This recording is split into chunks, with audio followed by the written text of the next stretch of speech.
September 11th, 2025. A very, very special day for a number of reasons. Obviously, the attacks on 9/11, but today I found out that someone who I've been listening to not too long ago, actually, who I actually even was the person who introduced me to the book that I was talking about in a few previous videos, is Your Brain on Porn. That would be Charlie Kirk. He was on the Whatever podcast, and he was just talking about this book that he had read that had it had a profound effect on him. And I found out he was assassinated this morning. It's pretty messed up, you know? You should never, it's just sad, you know, like, I saw he has 2 kids that are gonna be fatherless now. It just makes me sad, you know, like, life is unfair. You know, he influenced like so many people. Just me, like I said, you know, like, just secondhand got a book recommendation, and it showed me immediate life improvements, you know? Yeah, so that makes me sad. Yesterday we fasted for 24 hours.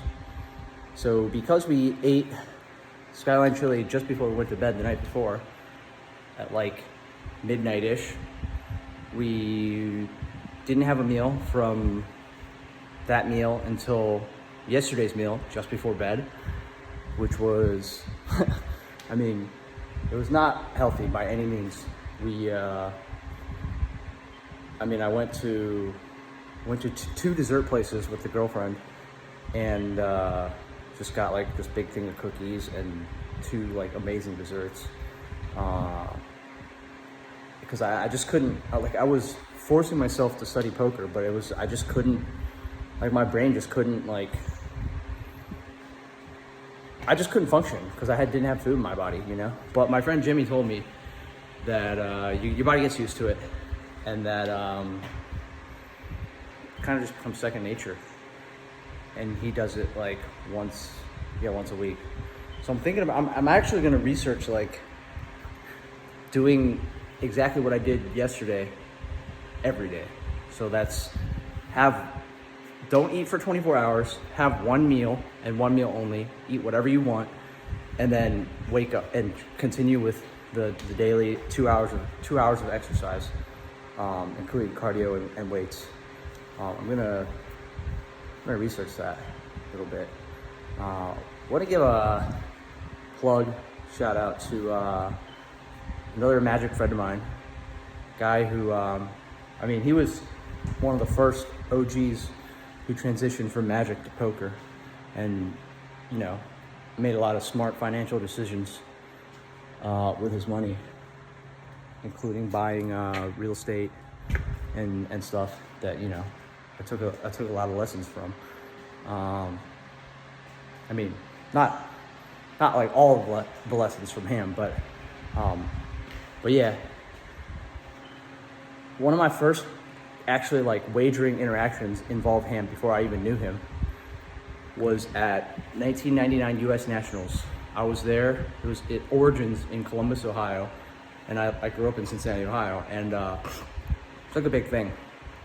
Like, I hadn't really money drafted up until then. I don't think I had money drafted until the next Origins. But anyways, I was just like a type 1 player or whatever, so I only had like, you know, my type 1 deck, and like I would just go around trading and like picking up moxes and stuff or whatever. But anyways, I had like $20 to my name, and I went there with the shop owner's son, the card shop owner's son, and we were sweating nationals. Like, this is like before cell phones and stuff. Well, at least I didn't have a cell phone then, pretty sure, almost certain.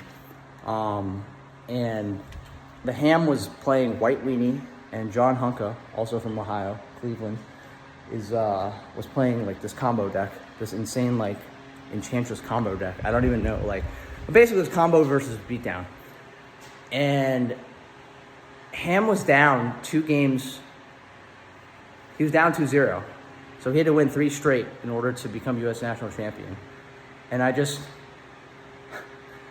bet straight up, even money. I was just like, wait, so if this guy wins one more, the fat dude loses?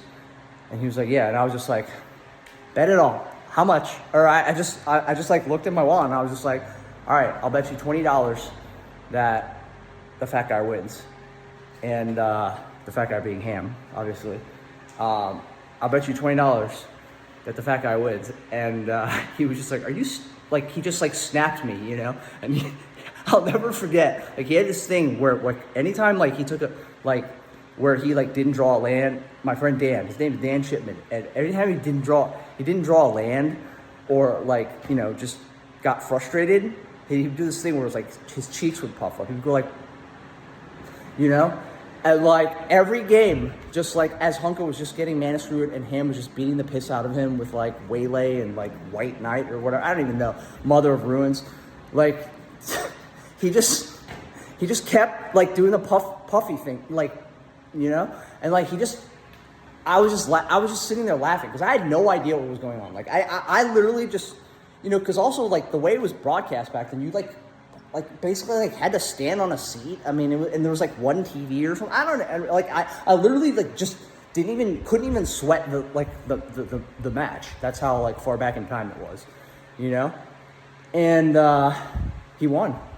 And I literally just doubled all all the cash that I had on me or whatever, making, like, the worst bet ever. So that's kind of what, that was, like, the first interaction of me being a degenerate or whatever. And this, I didn't even know the guy. I just was like, yeah, why not? You know, like, I'll just take this huge underdog bet and bet my net worth on it. But, yeah. He's got that story is a little bit long, and it's esoteric for those of you that don't play Magic. But whatever. I mean, his YouTube and his Twitch, he streams Magic. He just plays Magic all day and streams it. He does it. That's essentially his job. Go check it out if you're interested. I mean, he's a legend. He's a legend. He's like one of the people. If you play Magic, the Gathering, and you don't know who Kyle Rose, the Ham, is, then you need to go to the stream. He's literally a legend. I mean, he has, like, a bunch of PT top 8s. I think he has, like, a World's top 3 or a World's win. I don't know. Like, his resume is, like, he has pretty much one of the most, like, on paper best resumes for someone who's not in the Hall of Fame, I believe. I mean, I haven't, like, I used to watch the stream literally every single day, but I don't anymore because I don't have time and doing my own thing. But, you know, at the time, there was a lot of discussion about, like, his accomplishments and this and that or whatever. But actually, I contributed to there's a fake wiki about him regarding his national win, and that's derived from me. But basically, I was just trolling him in the chat, talking about how he won U.S. Nationals in 1999 with his Ring of Maroof Drop of Honey deck, which is just completely false. And somehow someone wrote a false Wikipedia involving that regarding him. Literally, I was just trolling him, you know. I just looked up the most absurd card, like, both in terms of power level and, like, sounding name, you know, and just mixed it with a random Legends card that just, like, had no interaction with whatever. I was like, yeah, he won U.S. Nationals with this deck. But yeah, I wonder if his fake Wikipedia page is updated. But anyways, this video is getting way too long. But the Ham TV, I believe, on YouTube and Twitch. Check it out. I was 191 right before my fast ended, and 194 this morning before my workout. So I'm gonna do some more research and keep, I mean, I'm making progress, just not the progress I would, I mean, if I was, like, really strict with my diet, it would be going way better. But, getting older, so, you know, have to do more work. See ya.